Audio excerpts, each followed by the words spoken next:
Good evening, everyone, and welcome to the Holyoke School Committee's Local Control Subcommittee meeting. My apologies for the late start.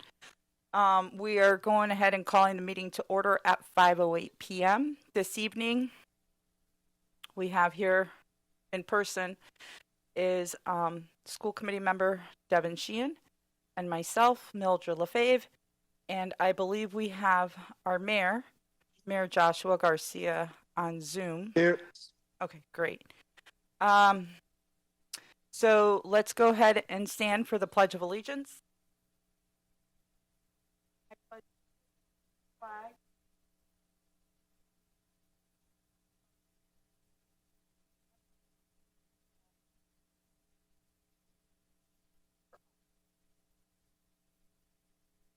Thank you, everyone. So real quickly, on March 29, 2023, Governor Healy signed into law an act relative to extending certain state of emergency accommodations, which, among other things, extends the expiration of the provisions pertaining to the open meeting law to March 31st, 2025. Specifically, this extension allows public bodies to continue holding meetings remotely without a quorum of the public body physically present at a meeting location, and to provide adequate alternative access to remote meetings. The act does not make any new changes to the open meeting law other than extending the expiration date of the temporary provisions regarding remote meetings from March 31st, 2023 to March 31st, 2025. Pursuant to Mass General Laws, Chapter 30A, Section 20, I am hereby informing all attendees that a video and audio recording is being made of the meeting, and the meeting is being live streamed and run live on the city's community TV channel. We're going to go ahead and go into new business, and our first is the introduction of the interim acting commissioner of education.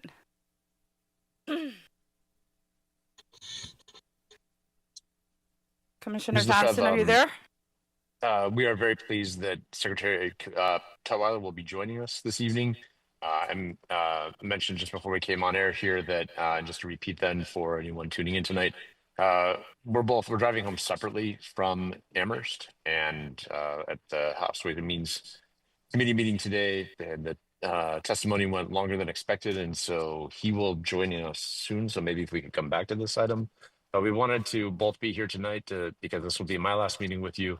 And he wanted to be here in order to show our continuity, show how we are just handing off the baton from me to him. And, I think, we can certainly go on with business. And when he joins, if you wouldn't mind, he'll just be able to say maybe just a few words and I can, maybe start and then hand it off to him. But really, this is just a gesture of wanting to just show that the state is still very much with you in this process, and we are excited to continue to see things through to completion. So, Ms. Feliciano, is Dr. Tutwiler online? Because if not, I will ask for a motion to put aside items A and B, and we'll move into C and come back once we have him available. No, not yet. Okay. So do I have a motion to put items A and B? We'll come back to those, and we'll go ahead and get the midway update from the community advisory team. So we have here with us is Eric Weiss. So I'll pass it to you to go ahead and give the brief update on where we're at with the community advisory team.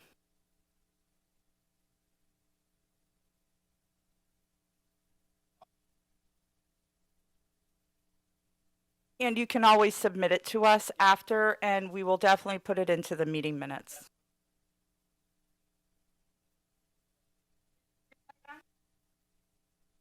Now the green light's on. All right. Good evening. I'm Eric Weiss from the Pioneer Valley Planning Commission. I have been working with a great number of people from Holyoke on what's called the Community Advisory Team, which is meant to provide advice to the Local Control Subcommittee as well as the school committee as you go through the process of coming out of receivership and also moving towards the direction of hiring a new superintendent and what could happen there. We recognize, and it's been emphasized by more than one person, that we're in the midst of a historic change with Holyoke, that no town or city has ever come out of the receivership, and so we're here. I'm hopefully helping to help move the process forward through the meetings that we've had.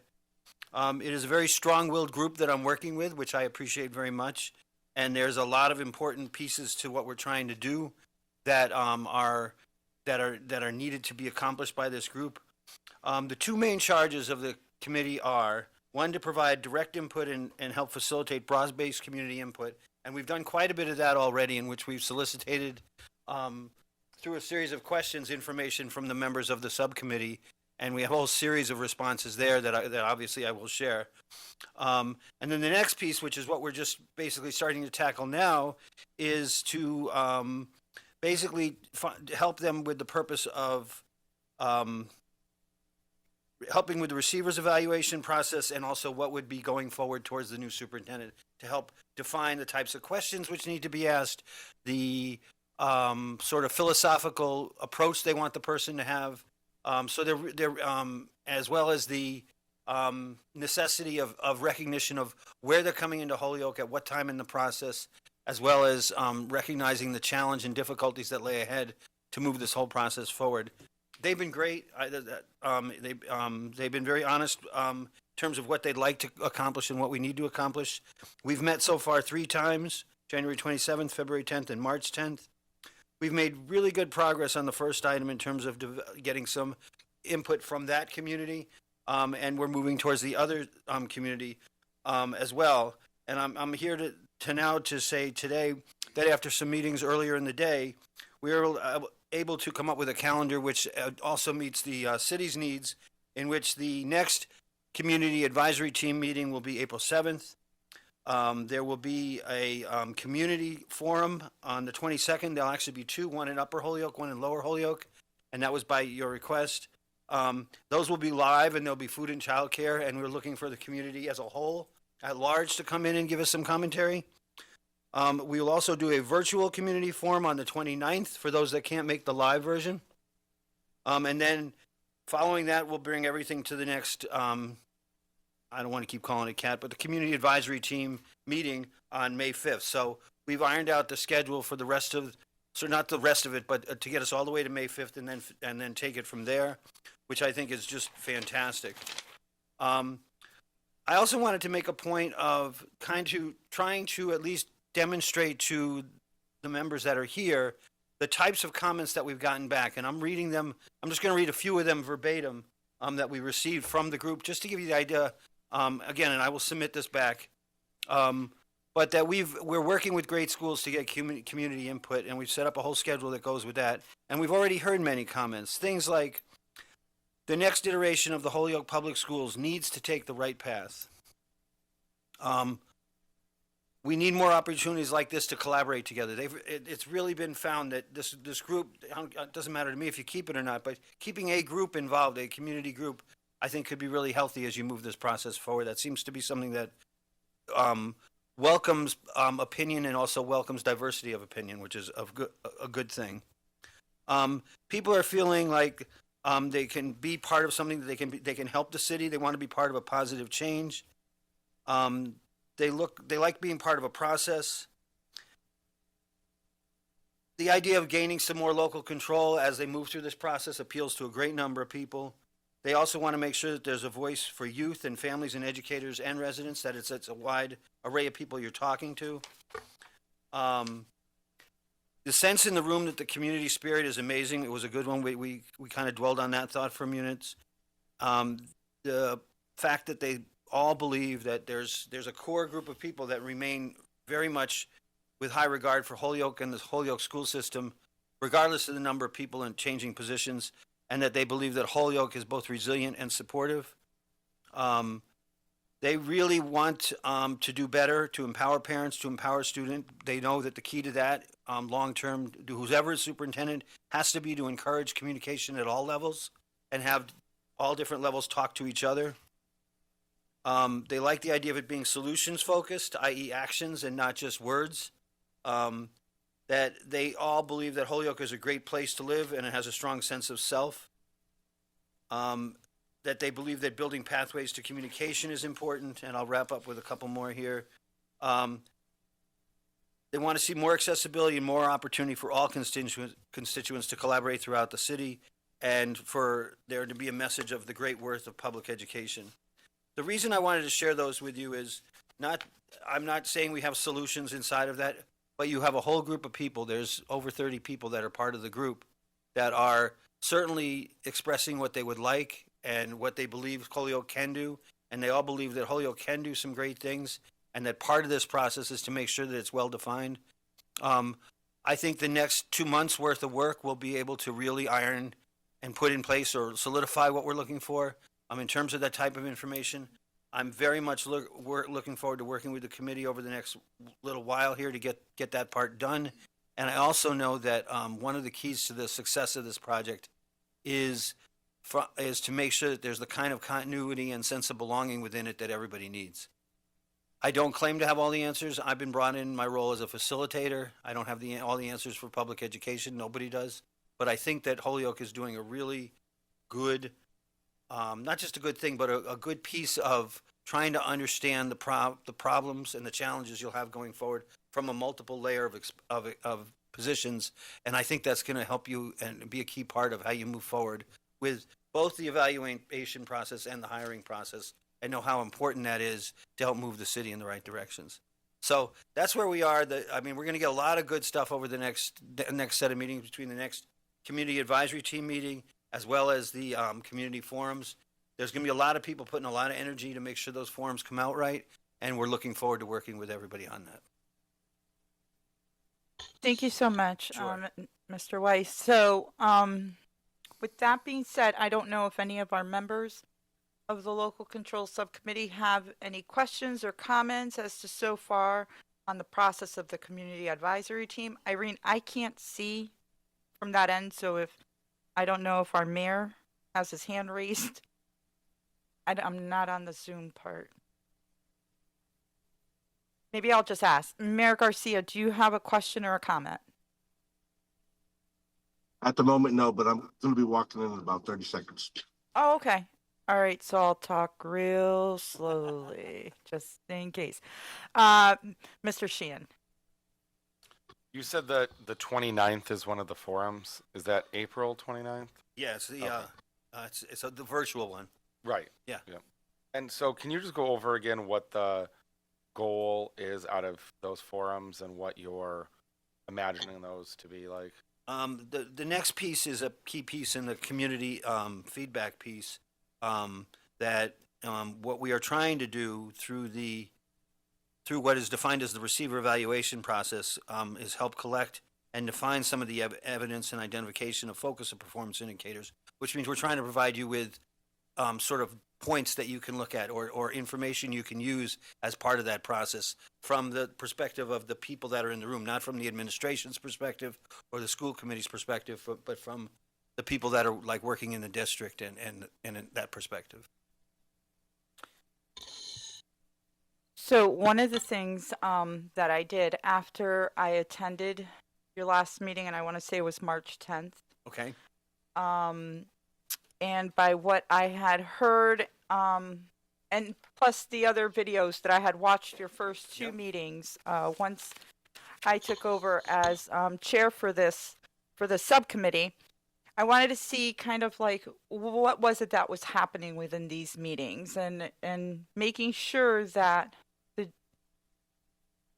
the focus of what the community advisory team is tasked on, that it's being done. Yeah. So a lot of the focus was on the hiring process and who we'd want to hire, when would we want to do this, but also time's running really short, really quick. And the second piece that was in the capacity building plan was about the evaluation, Right. which we would be submitting, I want to say in May, on the current receiver / superintendent. And so I sent Eric Weiss, the capacity building plan, as well as Gabriella from Great Schools Partnership. Correct, yeah. So this way they can see what the task of the community advisory team was. And being because of the evaluation process, during that time, there was also what our current receiver had submitted, which was his personal goal, the 2 to 4 district goals, student goal. So they were made aware as to what those goals were because that would be part of the evaluation. So that's how that came to be, and that's kind of what they're working on, going to be working on now. Exactly. Are there any other questions? No?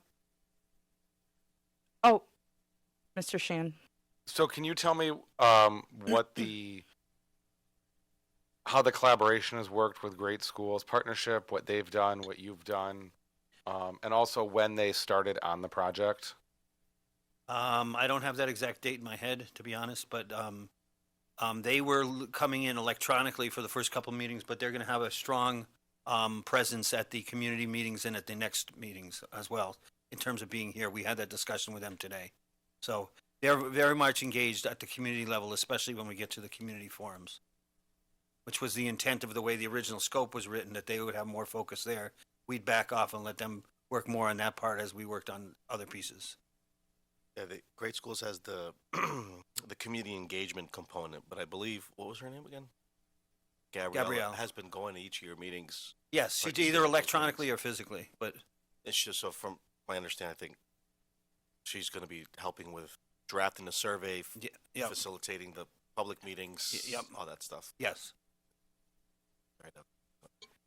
So what I'm going to do afterwards, because Gabriella did send us like a draft, and that's something that we talked about on Zoom today. Myself, Gabriella, and Eric, because I think one of the issues that we were seeing is just making sure that we're all on the same page. Yep. And so she did create the draft agenda as to their next meeting that they're going to be working with the community advisory team. Yep. And that is in preparing for the community forums. Right. So I will send you all that as well so you can see what it looks like. All right. Irene, I'm sorry, Miss Feliciano. We've known each other too long. Is there anyone else from the oh, I'm sorry, Mayor Garcia. Happy to open it up, but what was like the thing that stuck out the most so far? I know it's been short. We're doing a lot in a very little bit of time. But so far, kind of, engaging with the folks. I think the level of belief and compassion they have in this school district. You have a group of people there that all really want Holyoke to succeed and move forward on this in the best ways possible. No and surprises? What's that? No surprises? They were willing to tell me the truth if they didn't like something I did. I'm appreciative of that. So, but I don't call those surprises. That's part of the facilitation process. But I think that nobody's ever done this kind of thing. As we've said before, this is a really unique process of all the things I've ever been involved with. So there have been challenges that we've overcome, and we're doing well with it. But it's important to get all that feedback and put it all in one place so that you can see it as well. Great.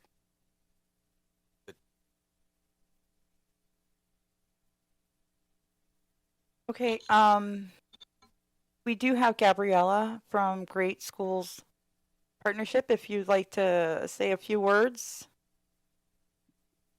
Yes, thank you so much. I was able to meet with both Mildred and with Eric earlier today, like they said, and we have a 3-part agenda for the next few sessions where we're going to be engaging first the community advisory team as active participants in those community forums, and then also a session to run after where we'll be debriefing and making recommendations based on the goals that Mildred was describing, specifically around communication. We know that that's come up. Eric and I noticed that came up multiple times as a theme of something that the community advisory team is especially interested in.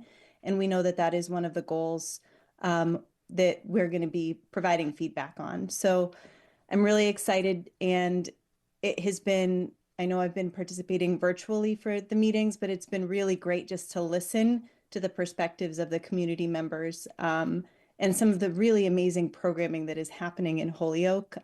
There are some really amazing things that are in place. Well, I want to thank you both for joining here this evening and as well providing this update, because at the same time, the commissioner as well as the Secretary of Education, who will also be overseeing that position, they're hearing as well from you as to where we are right now with the community advisory team and what we're looking forward in the next couple months. So thank you again for coming. Thank you to all the individuals, members that are currently part of the community advisory team, as well as two of our very own who were appointed, school committee member Orlando Isasa and Eleanor Wilson. I thank everyone for the work and the time that they're putting in for this. Very important. Thank you. All right, Thank you. we'll see you It's been interesting to work on. April 7th. Okay. I'll be at your meeting. Have- Nope, not yet. Huh? Did you have something, or did you want people from the public to speak? From the community advisory team. Community advisory. Yeah, from the community advisory. There was no one else, right, Ms. Feliciano? No? Oh, okay. Okay. So we're going to go ahead and move back to the beginning of the agenda now that we have our Secretary of Education, Dr. Tutwiler, on screen, as well as our current interim acting commissioner, Russell Johnston.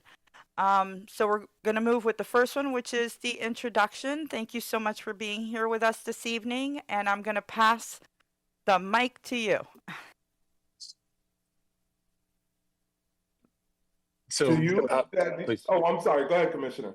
No. Secretary, I mentioned just before you joined a little earlier that we're just pleased that, maintaining the continuity as I depart, and this will be my last meeting with the group.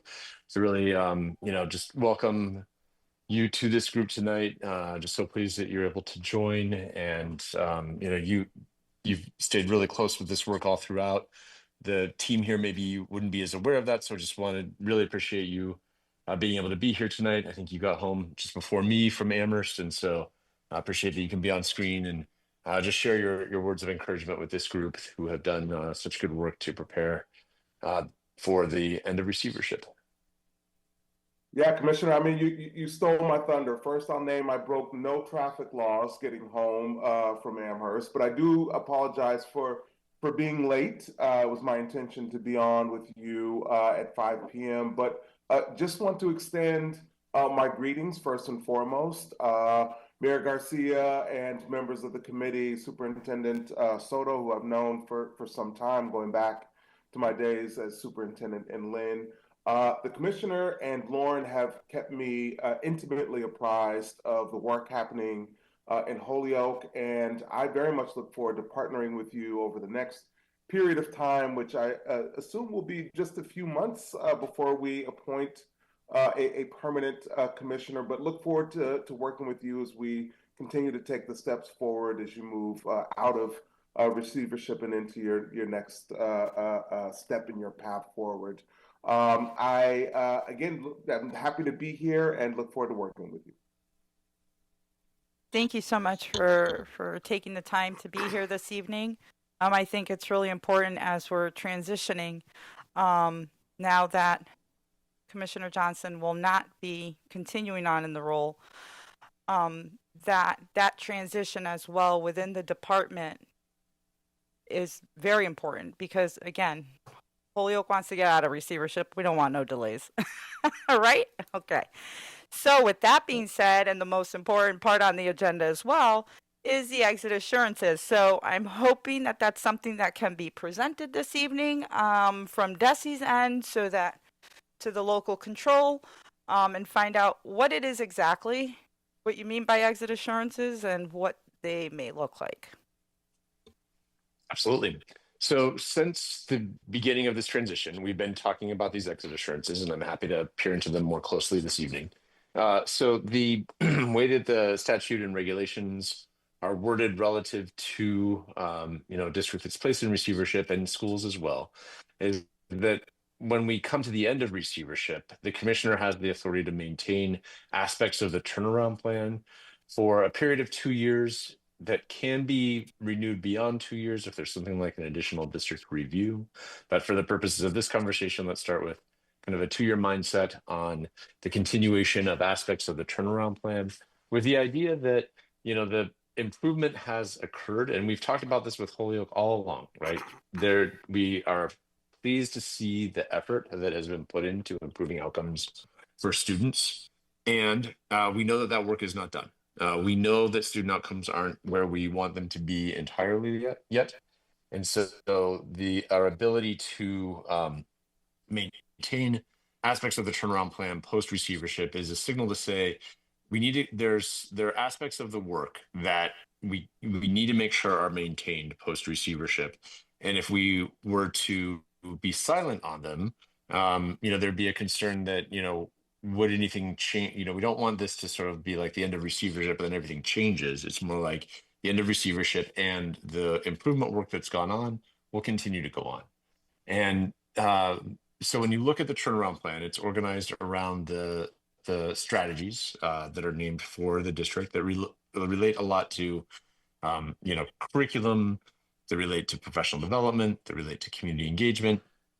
And so, the commissioner will determine which of those aspects of the turnaround plan are necessary to maintain in place.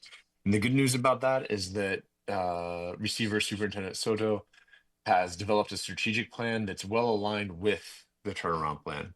So the types of things that I imagine we will maintain in the way of initiatives and the structures that are in place are well defined in the strategic plan, and so there should be some strong synergy there. And then there's a crucial part of the turnaround plan at the end. It's called Appendix A, and it describes the aspects of the turnaround plan that relate to the work that the staff do, teachers and other staff members, such as how the compensation system works, how staffing decisions are made, how disputes are resolved. And that's also a part of the turnaround plan that the commissioner has the ability to maintain post receivership. It's all part of the turnaround plan. And so I know that's been an area where there have been just further questions, appropriately so. And we have fortunately been able to engage with the Holyoke Teachers Association on several occasions to be able to discuss their input on those exit assurances most recently. But let's step back, to determine which of the exit assurances will be maintained. We've looked at the data in terms of the progress that the district is making and what type of initiatives need to remain in place. We've listened to the voices of district leadership, of even the work of this committee. Just seeing how we're setting up the plan that you have. We want to make sure that there's alignment, right? That all of this just works in connection with with each piece. That it's not like the exit assurances. They need to sort of harmonize with the work that you're doing. And so we've been listening really intently to this work, really everywhere we can take in information to determine what those exit assurances will be. And so they are in development. I didn't know that. I apologize that you wanted them to be able to see them this evening. But we are close. This was always planned to be something that would happen winter, spring type of timeframe, so maybe early spring, to be able to announce what they are, so that as we approach the end of receivership, that they are able to just be known and ready to go for the future of the district post receivership. I'm glad to answer any questions you might have. Any, Mayor Garcia? Spring. So what are we talking about? Like next month? Couple weeks? And how does that? Because I mean, Commissioner Tutwiler, you're great. I can't wait to work with you. But we don't know whether if it's Tutwiler or the incoming commissioner, how do we ensure that partnership and trying to understand if one, whether or not there will be exit assurances, because I think the intent here was to explore it and then make a determination, and if two, if there is a determination, what those exit insurances are. Who's coming up with that? Is it you? Is it Tutwiler? Is it going to be the new guy? Yeah, thank you, Mayor Garcia. So we've been working on it. And like I said, the secretary and I have been in close conversation along with our teams. So, I do anticipate within the next few weeks, if not sooner, but, this is not months away. This is close, and we are, be glad to kind of, make sure that there's a strong communication plan around like how we, who we talk to as they come out. When's your last day? Mayor Garcia, my last day is this Friday. Okay. So it's the time that we need extra time is because you need to have more conversations with people. Is it? I can't imagine it would take long to pick the things that you want. Like, is it some other more assurances you're looking for? But what's what's contributing to the length of time? Sure. So we have been meeting most recently with the Holyoke Teachers Association. I deeply appreciate their input. We had a meeting as recent as last week. And so based on the feedback that we received from them, in particular, just, this is where we are in the process is having those discussions. And, what I've said to them that I would say to you as well is that if we ask for input, particularly from the Holyoke Teachers Association, as we have most recently, we have to be willing to act upon it. And so that acting upon it is where we are right now, taking in their feedback, their input, and now determining particularly how that relates to the components of Appendix A. So like I said, we're close, but we have been talking about this and getting input as recently as last week. And so that's why we are still in kind of final phases of developing what we will put in writing to you all. Mr. Sheehan? Hello. Yeah, so at our last meeting, we were originally supposed to be meeting on March 31st, and I assume it got moved up because your departure was prior to that. Correct. Yes. So at that meeting, you had indicated that your hope was to have the exit assurances by March 31st. Is that something that's not going to happen? Yeah, Mr.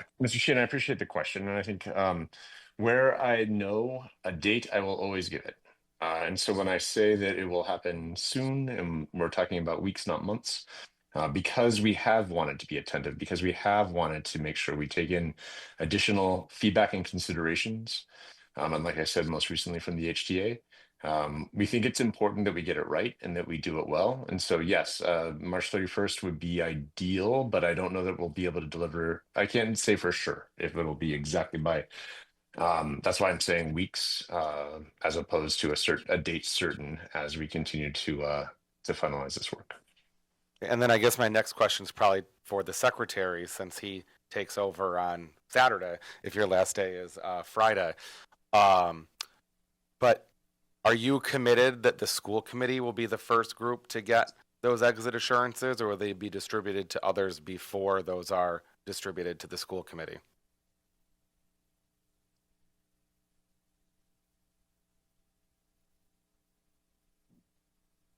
I would actually defer to the commissioner on that, the order of operations there, but my inclination is that you would have those first.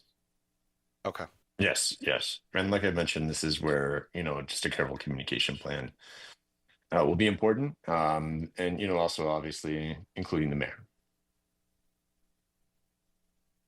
And yeah, very often we want, we ask when we communicate to a school committee, we communicate through the mayor. And so often they go to the mayor and then onto the other members of the committee, since the mayor is the chair. We go to the chair to get to the committee. And then my hope is that if these are ready for this next scheduled local control meeting, and that we actually have these to be able to discuss at our next meeting, with members from DESE present, not virtual, but in person. If we can do that. No, the next meeting in April, like we meet or in May. So. Because I would like to have a discussion. I would like nodding, and I know. Yeah, I think we I'm can sure. arrange that, Member Sheehan. Absolutely. because I'd like to have a discussion about those with this committee, to be able to discuss and ask questions about those exit assurances. And I just don't think that a virtual meeting necessarily allows for a conducive ability to discuss that and to really ask our questions regarding what those exit assurances really look like.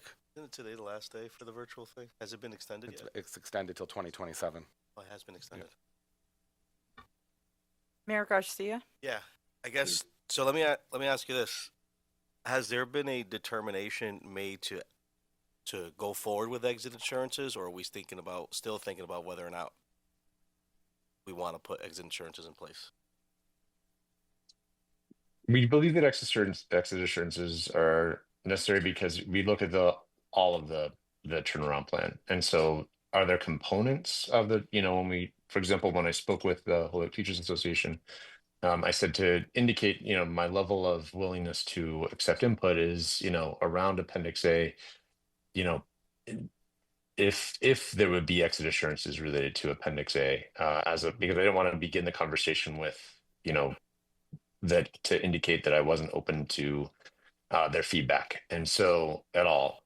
But it's bigger than Appendix A, all of the exit assurances, and I have appreciated their constructive feedback on how to think about aspects of Appendix A as well. So I think where I would leave it right now is there are likely to be exit assurances, and again, they're done in the spirit of how do we continue to advance the improvement in the district.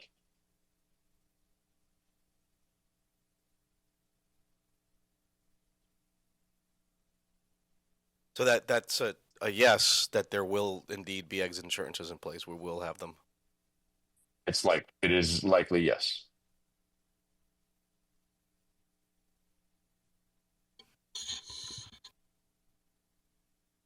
I don't see any further questions at the moment. And then I'm going to assume, we've got another question. I think it's more that the lack of question is because there's really nothing. We have nothing. So I think that it's really just a waiting game. So I just want to know that it's not I think I have lots of questions, but there's nothing that I can question until we have something to be able to answer on. So Mayor. I guess more of just comments. July 1, we have this target date transitioning control from the state to the school board. And there was never a blueprint for this, so we've been working together trying to figure this out, and certainly have been navigating this. I feel has been going more or less pretty well.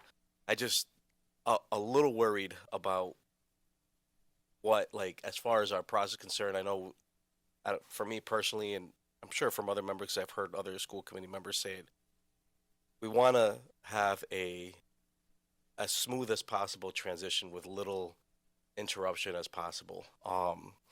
And, can there be, whether or not concern, if there are exit insurances, is it going to disrupt or create is it going to create a situation where,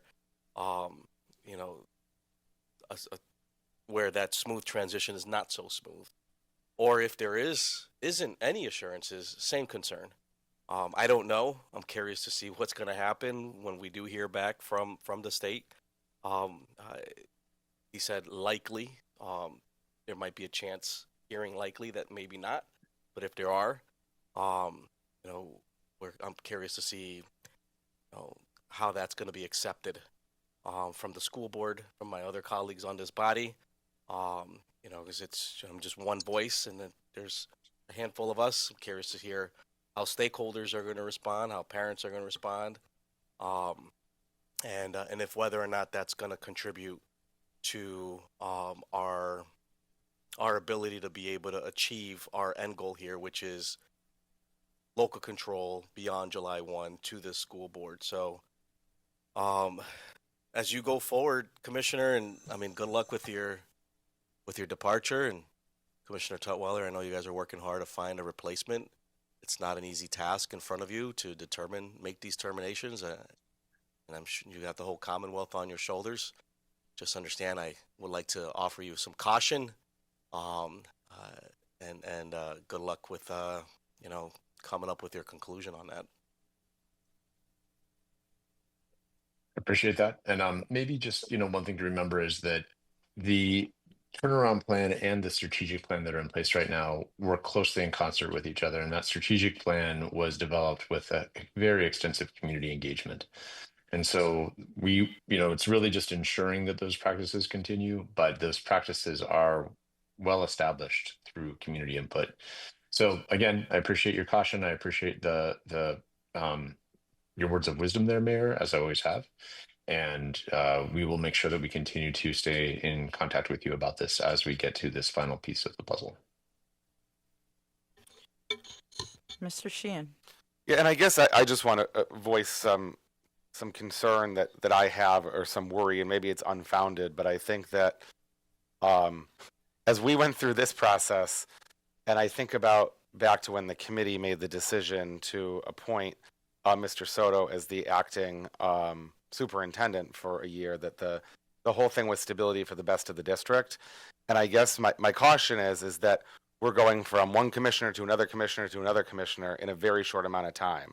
And I just don't want Holyoke falling through the cracks at all, or anything like that, because that's my biggest concern, is that now we're transitioning to another person, and I know that the secretary is highly capable, and then at some point we'll be transitioning to another person, and we don't really know when that will be, but it's going to be somewhere between today and a year from today, I think, that there'll be another commissioner appointed. So I really worry about that transition, and I know that Lauren has been on the ground here in Holyoke for the commissioner, and been doing a lot of that, but I just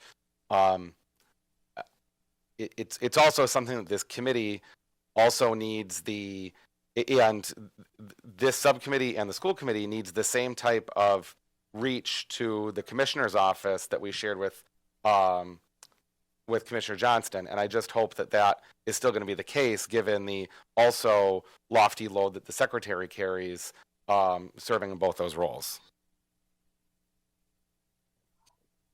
Really appreciate you sharing that concern. I understand it completely, and will assure you you'll have the same access to me as you did to Commissioner Johnson. I do believe this will be a temporary role, but I care deeply about ensuring that this process is as seamless as it can possibly be. Lauren, to your point, has been meaningfully involved and will remain sort of that individual who has that content knowledge and context knowledge that will be really helpful going forward.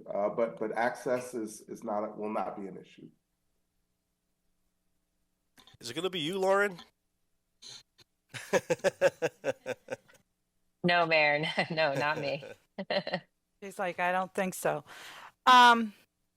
So the one thing that I do want to say, I think some of the other concerns around this when it comes to exit assurances is, so does that really mean local control for the school committee? Because you still have that oversight in the sense of like the control part of it. And that's where the worries are as well. It's how much are you really giving back to the school committee? So, I mean, we are prepared to take back full control of our district, and I think each member on the school committee has shown that their dedication is towards student success, as well as those who are working within the school system. So I thank you for being here, and hopefully our next meeting, we can schedule one in April, and we should be able to have the exit assurance for then, if there are any, and I am going to assume that it'll be Secretary of Education, Dr. Tutwiler, who will be presenting them. But I'll keep in touch with Lauren and Jennifer Wu so that we can make sure that we can schedule something where you can come down and present them. Great. So I thank you again for being here this evening and to provide us an update, introducing yourself, and you were able to hear from the community advisory teams, Eric Weiss and Gabriella from Great Schools Partnership. And I am going to go ahead and entertain a motion to adjourn. Oh, who was waving? Oh, Russell, I couldn't even, I'm sorry. Commissioner Johnston, I couldn't even tell that you had your hand up, or is that the mouse? Commissioner Johnson, No, I do didn't you have my have your hand hand up? No, I didn't have my hand up. No. No, okay, I so was that just was the waving goodbye. cursor. Okay. And that's Gabriella waving goodbye. So I'm going to go ahead and entertain a motion to adjourn, and it is So moved. 5:53. Great. All those in favor? Aye. Meeting ends at 5:53 p.m. Thank you.